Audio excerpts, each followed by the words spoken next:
Hi everyone, আসসালামু আলাইকুম। Good morning. Welcome to my daily blog.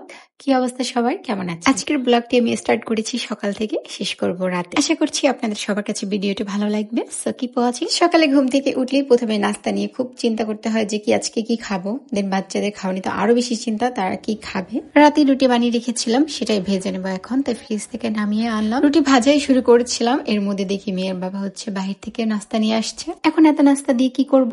So আমি আর রুটি বেশি ভাজলাম না, দুটো রুটি ভেজেছিলাম। হঠাৎ টের পেলাম আমার ছোট আম্মু উঠে গেছে। তো প্রতিদিন উঠেই সে প্রথমে রান্নাঘরে আসে। আজকে আর কোনো সারা শব্দ না পেয়ে এসে চেক করতে দেখিয়েছে সে একদম ভালো মতো বসে মোবাইল টিপে করছে।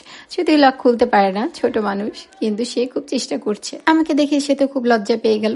যাই হোক, মাশাআল্লাহ বলে দিবেন সবাই। তাকে কোনো রকম ভুজিয়ে সুজিয়ে আমি আবার চলে গেলাম নাস্তার বাকি অংশ রেডি করতে। সো আমি এখানে দুটো ডিম পোস্ট করে নিচ্ছিলাম বাচ্চাদের জন্য, আমাদের জন্য। বাচ্চারা ডিম পোস্টটা সকালবেলা বেশ পছন্দ করে খাওয়ার জন্য। সো আমি ওদের জন্য এটা মাস্ট রাখি। সকাল থেকেই কেন জানি মনটা একদম ভালো লাগছিল না, আমার খুবই মুড অফ ছিল। আমি বুঝতে পারছিলাম না কেন এত বেশি খারাপ লাগছে। তো ভাবলাম যে আজকে একটু একা একা বসে আমি রিল্যাক্সে চা খাবো, মন একদম ভালো লাগছিল না।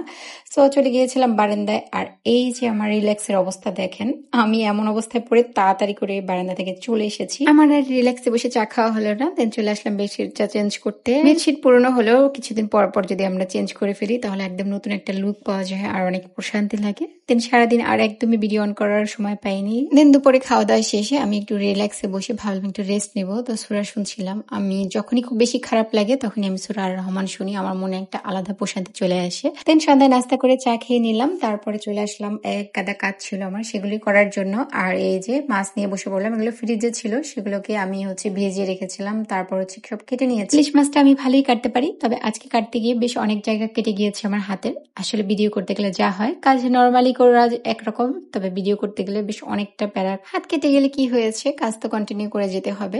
একসময় অল্পতেই ব্যথা পেলে থেমে যেতাম, এখন আর থামি না। এখন আর ব্যথা দেখারও সময় পাই না, ভাবি পরে দেখে নেব। সময়ের সাথে সাথে আমাদের ফিলিংস গুলো চেঞ্জ হয়ে যায়, তাই না?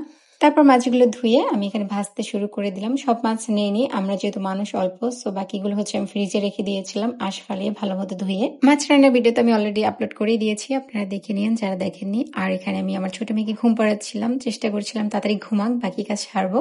এই যে তাকে ঘুম পাড়িয়ে আসতে আসতে রাতে 1:25 বেজে গিয়েছে। আর এখন আমি থালাবাটি ধুবো, পুরো রান্নাঘর ক্লিন করব।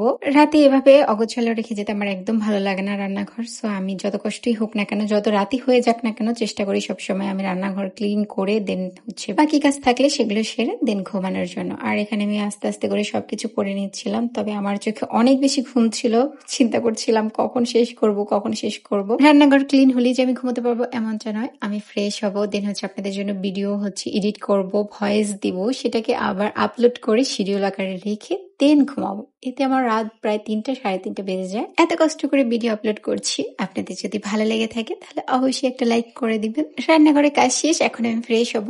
বাসার বাকি সবাই ঘুমিয়ে গিয়েছিল, শুধু আমি আর আমার মাছেরা জেগেছিল। সো আজকের ভিডিও এই পর্যন্ত। সবাই ভালো থাকবেন, সুস্থ থাকবেন। ইনশাআল্লাহ নেক্সট ভিডিও দেখা হবে। সেই পর্যন্ত আল্লাহ হাফিজ, আসসালামু আলাইকুম।